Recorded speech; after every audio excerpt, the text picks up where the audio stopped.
নির্বাচনী কর্মী সভা থেকে কেন্দ্রীয় বাহিনীকে প্রচ্ছন্ন হুমকি তৃণমূল কংগ্রেসের মালদা উত্তর লোকসভা কেন্দ্রের প্রার্থী তথা সদ্য প্রাক্তন আইপিএস আধিকারিক প্রসূন বন্দ্যোপাধ্যায়ের।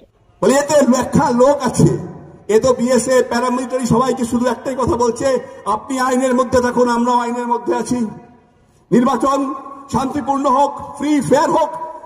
প্যারামিলিটারি যদি ভয় দেখায়, আমার নাম প্রসূন ব্যানার্জি, मैं हूं ना। দেখুন না, নির্বাচন সদনকে বসে রাখতে হবে এখানে, এই স্কুলেই খায় ভালো করে জল টল মা বোনেরা আপনারা দিয়ে দেবেন, ওদেরকে কোনো অযত্ন করবেন না, ওরাও চাকরি টাকরি করে, কোনো যত্ন করবেন না, শুধু বলবেন প্রসূন ব্যানার্জি খেলতে এসছে। বুটের দপদপানি AK-47 SLR দিয়ে কিছু লাভ নেই, ডাকছি ঢুকবে আধ ঘন্টার মধ্যে, বুঝে নেবে, সব গ্রেনেড বুঝে নেবে, আইন কানুন অবজারভার বুঝে নেবে। সবাইকে সম্মান দেবেন, প্রতিপক্ষকে সম্মান দেবেন, ও কথা বলবেন না, আধিকারিকদের সম্মান দেবেন, ফোর্সকে সম্মান ততক্ষণ দেবেন যতক্ষণ সে আপনাকে সম্মান দিচ্ছে, আপনার গণতান্ত্রিক অধিকারে হাত দিচ্ছে না, না হলে গণতান্ত্রিক প্রতিবাদও হবে। সেই প্রতিবাদটার আমার উপর ছেড়ে দিন, রাস্তায় নামবো, অবরুদ্ধ হয়ে যাবে সবকিছু।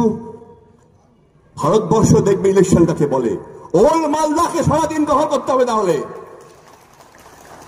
মাঠে প্রসূন ব্যানার্জি, একদিকে সমর্থ, একদিকে রহিম বক্সি, খেলা হবে।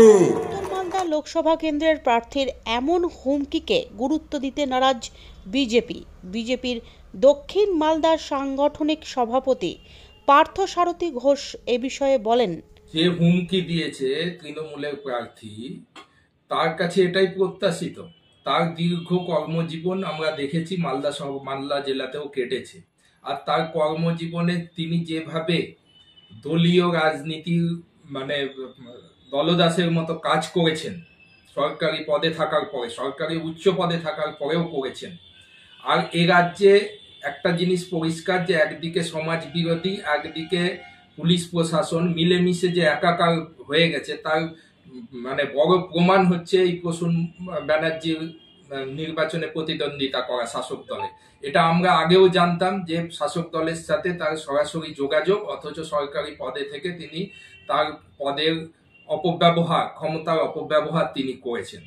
আজকে মানুষকে ভীত সন্ত্রস্ত করা, সরকারি যে পরিকাঠামো, আজকে যেভাবে সরকারি প্রশাসনিক যন্ত্রকে দলীয় কাজে ব্যবহার করছে, ঠিক তারা সেইভাবে ভাবছে যে আজকে মানুষকে দেখানোর চেষ্টা করছে যে কেন্দ্রীয় এজেন্সিগুলো মানে রাজনৈতিকরণ হয়ে গেছে, এই ধরনের তারা প্রমাণ করার চেষ্টা করছে, আর মানুষের মনে একটা ভ্রান্ত ধারণা সৃষ্টি করার চেষ্টা করবে। উনাকে ওই জন্যই তৃণমূল প্রার্থী করেছে, যেখানে ভয় ভীতি দেখিয়ে যদি কিছু করা যায়। তো ভোটটা লোকসভার ভোট, আর স্বাভাবিকভাবে কেন্দ্রীয় নির্বাচন কমিশন বিগত দিনেও সুষ্ঠু নির্বাচন তারা করেছে, তারা সজাগ দৃষ্টি রাখবে, আর তাদের মানে ক্ষমতার উপর আমরা নিশ্চিত যে তাদের উপর আমাদের পূর্ণ আস্থা আছে যে এই ধরনের গুন্ডা বদমাশি করে নির্বাচন লুট এবার তারা করতে পারবে না। তার জন্য আমরা এই ধরনের বক্তব্যকে গুরুত্ব দিতে নারাজ, আর মানুষেরও আস্থা আছে যে এই ধরনের বক্তব্যে তারা প্রভাবিত হবে।